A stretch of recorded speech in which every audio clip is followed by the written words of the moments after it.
Rick, 7 ans, rentre chez lui après une colonie de vacances et découvre que ses parents ont disparu et que leur maison est à vendre. Pensant qu'il est seul maintenant, Rick se lance dans une aventure inattendue et apprend une leçon sur l'amour parental. Rick était assis dans la voiture de son ami Martin, se sentant coupable de son dernier appel avec sa mère. Il avait été une nuisance au camp, jouant des tours aux autres enfants, alors son chef de camp a appelé sa mère et lui a tout raconté, et sa mère était furieuse.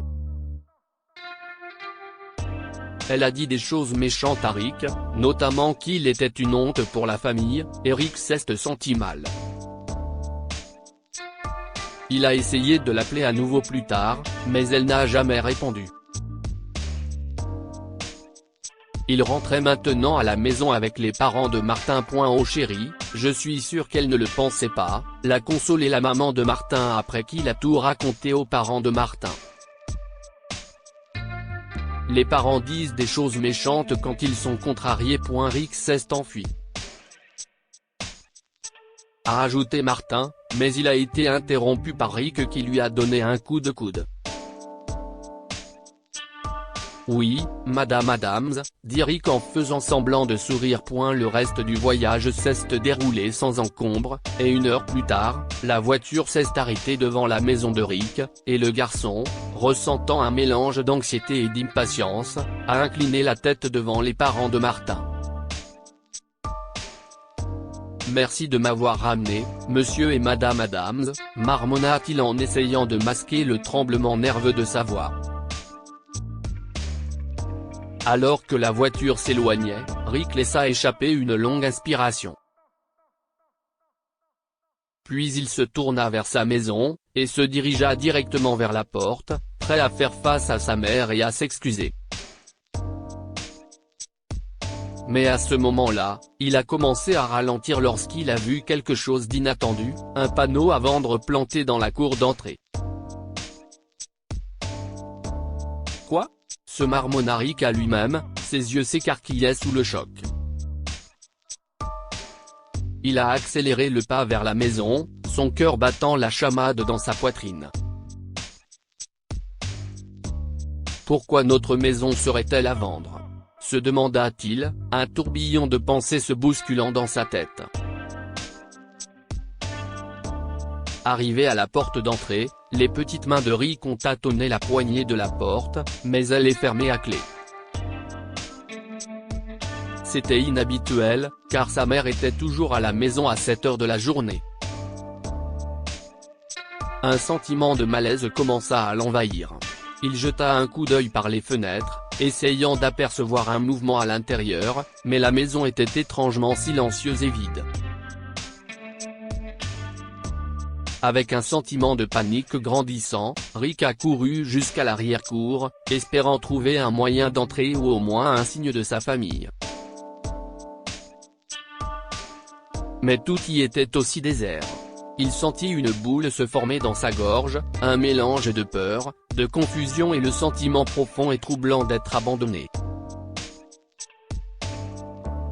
Désespéré par les réponses, Rick pensa à demander aux voisins. Il a couru jusqu'à la maison voisine, où vivait Madame Wilson. Elle était toujours amicale et savait beaucoup de choses sur ce qui se passait dans le quartier. Rick a couru jusqu'à sa maison, le cœur battant la chamade. Il savait que Madame Wilson, une femme âgée, se déplaçait lentement en raison de son âge, mais sa peur et son anxiété l'ont poussé à frapper à la porte comme s'il s'attendait à ce qu'elle lui réponde rapidement. Après ce qui lui a semblé être une éternité mais qui n'était que quelques minutes, la porte s'est enfin ouverte. Le visage de Madame Wilson montrait de la surprise en voyant Rick sur le pas de sa porte. Rick. Qu'est-ce ce qui ne va pas, mon cher ? demanda-t-elle, la voix empreinte d'inquiétude. Rick, haletant après sa course, expliqua rapidement sa situation. Madame Wilson, je suis revenu du camp mais mes parents ne sont pas à la maison, et notre maison est… Elle est à vendre, dit-il à bout de souffle. Les sourcils de Madame Wilson se fronçaient sous l'effet de la confusion. J'ai vu une femme dans votre jardin tout à l'heure, puis tes parents l'ont rencontrée. Ils ont signé des papiers et mis ce panneau à vendre, relata-t-elle en essayant de se rappeler les détails. Le cœur de Rick s'est mis à battre plus vite. Je n'aille pas mon téléphone parce que je l'ai cassé le premier jour du camp.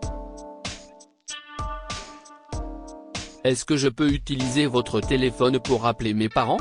Oh bien sûr, mon cher. Madame Wilson a ouvert la porte plus grand pour lui, et Rick est entré. En utilisant le téléphone de Madame Wilson, Rick a appelé sa maman, puis son papa. Mais il n'a pu joindre aucun de ses parents. Les larmes de Rick lui sont montées aux yeux. Est-ce qu'ils m'ont vraiment abandonné? Se demanda-t-il à haute voix. Il doit bien y avoir une explication, Rick, le consola Madame Wilson. Alors pourquoi notre maison est-elle à vendre? Pourquoi ne puis-je pas les joindre? Argumenta Rick. Madame Wilson s'est assise à côté de lui et lui a tapoté le dos. Nous ne connaissons pas toute l'histoire, Rick.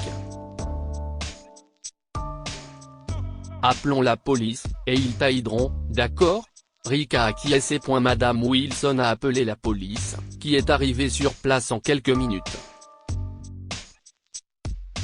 L'officier Jenkins et son partenaire, l'officier Harris, ont calmement interrogé Rick sur ce qui s'était passé. Si est étrange que tu n'aies pas réussi à les joindre, dit l'agent Jenkins en échangeant un regard avec son partenaire. Je pense qu'il va falloir que tu viennes avec nous au commissariat, Rick. L'agent Harris se tourna vers Madame Wilson. Viendrez-vous avec nous, madame? Demanda-t-il. J'ai bien peur de ne pas pouvoir, messieurs les officiers, a répondu Madame Wilson. Je ne me sens pas assez bien pour voyager. Mais s'il vous plaît, prenez soin de lui. Rick était donc seul sur la banquette arrière pendant que la voiture de police s'éloignait du domicile de Madame Wilson. S'il n'y a pas d'explication raisonnable, le bien-être de l'enfant sera la priorité du tribunal, ajouta l'agent Harris. Rick déglutit bruyamment. Il n'avait pas imaginé que ses actions pourraient potentiellement le séparer de sa famille. Rick ne pouvait pas laisser cela se produire. Il devait échapper aux griffes des policiers, alors il les a interrompus en disant qu'il avait faim. Bien sûr, petit. Tu aimes les beignets? Demanda l'agent Jenkins. Des donuts, ce serait super, a répondu Rick avec un faux sourire. Et quelque chose à boire. Les policiers se sont arrêtés près d'une supérette, et l'agent Jenkins est parti chercher des donuts pour Rick. Mais le plan de Rick échouerait si l'agent Harris restait dans la voiture, alors Rick a trouvé une fausse excuse pour le faire sortir et a dit aux policiers qu'il avait oublié de lui dire qu'il était allergique aux boissons gazeuses. Bien sûr, petit. Je le lui ferai savoir. Rick a eu sa chance lorsque l'agent Harris a quitté la voiture et s'est dirigé vers la supérette. Il a discrètement ouvert la porte de la voiture, s'est glissé à l'extérieur et s'est mis à courir. Rick a couru aussi vite qu'il le pouvait sans regarder en arrière. Puis, à un moment donné, il a repéré l'entrée d'un parc et s'y est engouffré, pensant que c'était l'endroit idéal pour se cacher. Il faisait de plus en plus sombre et Rick a eu peur. Il a jeté un coup d'œil par-dessus son épaule, s'attendant à voir les policiers, mais il n'a vu personne. Alors qu'il pensait être seul, il s'est heurté à quelque chose de dur et est tombé sur le dos. Quand Rick a levé les yeux, il a vu un homme grand et intimidant, vêtu de vêtements en lambeaux. Qu'est-ce ce qu'un petit garçon comme toi fait dans un parc à cette heure-ci ? Demanda-t-il d'une voix bourrue et rauque qui donna des frissons à Rick. Rick recula sur le sol, puis se releva rapidement. Sans dire un mot, il s'est retourné et a foncé dans les buissons. Les branches lui griffaient les bras et les jambes, mais Rick s'en fichait. Soudain, il fit irruption dans une clairière et se retrouva face à un groupe de personnes portant des capes à capuche. « Éloigne-toi d'ici, enfant démon !» hurla une femme, ce qui fit frémir Rick. Il se retourna et courut dans la direction opposée. Rick ne s'arrêta que lorsqu'il fut sous un pont. Pensant qu'il s'agissait d'un endroit sûr, il s'y accroupit, épuisé par sa course. Il avait presque sombré dans le sommeil lorsqu'une voix forte le fit sursauter. Une silhouette émergea de l'obscurité et se tint devant lui. Rick fut soulagé lorsqu'il remarqua qu'il s'agissait d'un garçon de son âge. Mais contrairement à Rick, ce garçon portait de vieux vêtements usés. Il tenait un bâton sculpté. « Je suis désolé, mais je fuyais des gens effrayants dans le parc et j'ai pensé que je serais en sécurité ici. » « Qu'est-ce ce qui t'a amené ici ?» demanda le garçon. « Mes parents. » Rick soupira et raconta tout au garçon. Il n'aurait probablement pas dû, mais il avait vraiment envie de parler à quelqu'un. « Je m'appelle Sam, » dit le garçon. « Mes parents m'ont abandonné aussi, mais c'était il y a 2 ans. J'ai été placé dans une famille d'accueil pendant un certain temps, mais les gens qui s'y trouvaient n'étaient pas gentils. Finalement, j'ai décidé que j'étais mieux tout seul. Si est bon. Tu peux vivre avec moi. » Sam ramassa du bois et alluma un feu. Il a ensuite sorti de son sac une boîte de haricots et une miche de pain qu'il a partagé avec Rick. « Vivre ici n'est pas facile, » dit Sam en regardant les flammes. « Il faut être costaud, intelligent. Je suis sûr qu'une fois que mes parents m'auront trouvé, ils t'aideront aussi, » dit Rick avec confiance. Rick n'a pas pu argumenter davantage. Ils finirent leur repas en silence, après quoi Sam lui prêta une veste parce qu'il faisait trop froid la nuit. Elle était usée et avait quelques rapiessages cousus, mais elle tenait chaud. « Tu peux dormir là », lui indiqua Sam en désignant un endroit relativement plat où étaient posés quelques morceaux de carton. « Ce n'est pas grand-chose, mais si est le meilleur endroit pour se mettre à l'abri de l'humidité. » Rick acquiesça et s'installa confortablement sur le lit de fortune. « Demain, si est le jour du marché, » dit Sam. « Il jette beaucoup de bonnes choses, tu sais, des trucs dont la date de péremption est dépassée d'1 jour mais qui sont encore parfaitement bons. » « Si est là que je fais mes courses. Je peux venir avec toi ?» demanda Rick. « Bien sûr. » Sam haussa les épaules. Le lendemain, Rick a été réveillé par la voix de Sam. « Si est leur dit aller. » Rick se redressa, se frottant à moitié les yeux et espérant voir ses parents, mais ils n'étaient pas là. « Comme je te l'ai dit, ils ne sont pas venus, » lui rappela gentiment Sam. Rick et Sam sont allés au marché. La pensée de ses parents et le confort d'avoir des privilèges tels que de la bonne nourriture et un lit confortable pour dormir occupaient l'esprit de Rick. « Tu vois ça ?» Sam interrompt ses pensées et désigna une clôture imposante. « Si est une zone de stockage. J'ai fait une petite entrée dans son mur le mois dernier. Si est notre chance. »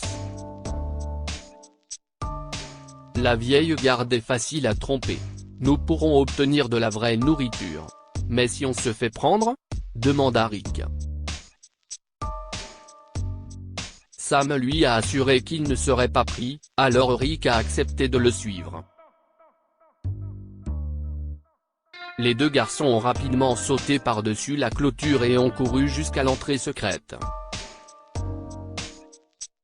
En se faufilant à l'intérieur de l'espace de stockage, Rick et Sam ont rempli leur sac à dos de tout ce qu'ils pouvaient attraper. Maman m'a toujours dit de ne pas manger de chocolat comme ça. Rick gazouilla en déballant une barre de chocolat et en prenant une grosse bouchée.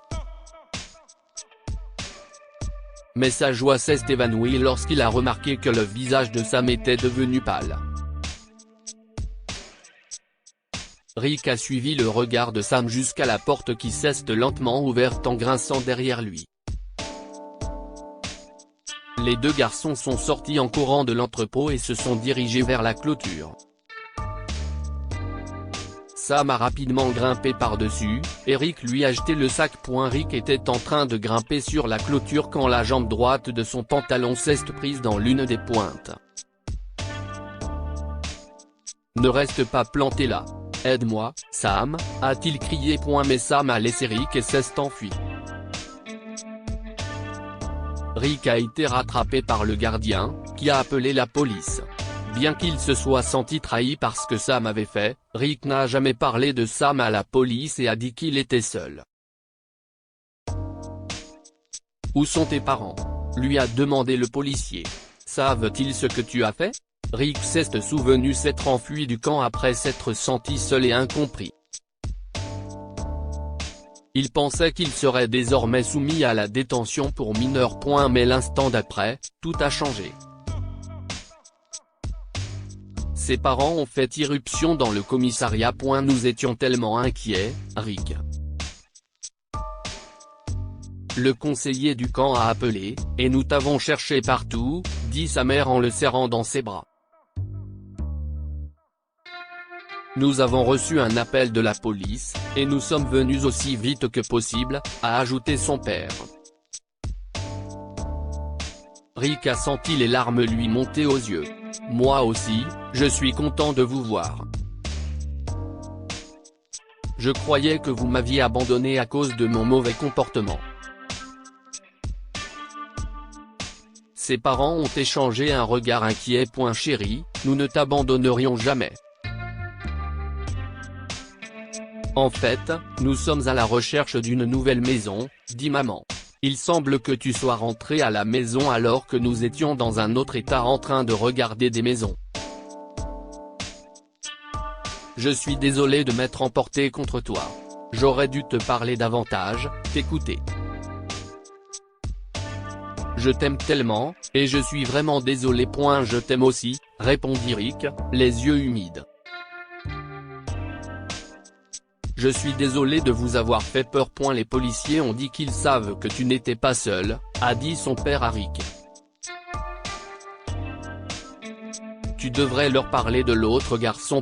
Mais Rick ne l'a pas fait. Au lieu de cela, 2 semaines plus tard, il a conduit ses parents au parc et leur a dit d'attendre. Il est ensuite allé voir Sam. Tu es venu pour te venger, si est-ce ça ? A demandé Sam avec hésitation. Rick a secoué la tête, un doux sourire aux lèvres. Pas du tout, a-t-il répondu calmement. Je suis venu te dire que je ne suis pas en colère contre toi. Je sais que la vie n'a pas été facile pour toi, et que tu as dû compter sur toi-même. Mais je veux te dire que tu as eu tort. Mes parents m'aiment et ils ne m'ont pas abandonné. Je veux que tu ressentes aussi cet amour et cette attention. J'ai parlé à mes parents. Ils nous attendent en ce moment même si tu es prêt à venir, dit-il en lui tendant la main. Le cœur de Sam a changé et il a accepté la main de Rick. Ils sont retournés à pied chez les parents de Rick, ce qui a marqué un nouveau départ pour eux deux en tant que frères. Dites-nous ce que vous pensez de cette histoire et partagez-la avec vos amis. Elle pourrait égayer leur journée et les inspirer. Lire aussi, un petit garçon demande à ses parents d'adopter une fille abandonnée, sa mère apprend qu'elle est sa fille biologique.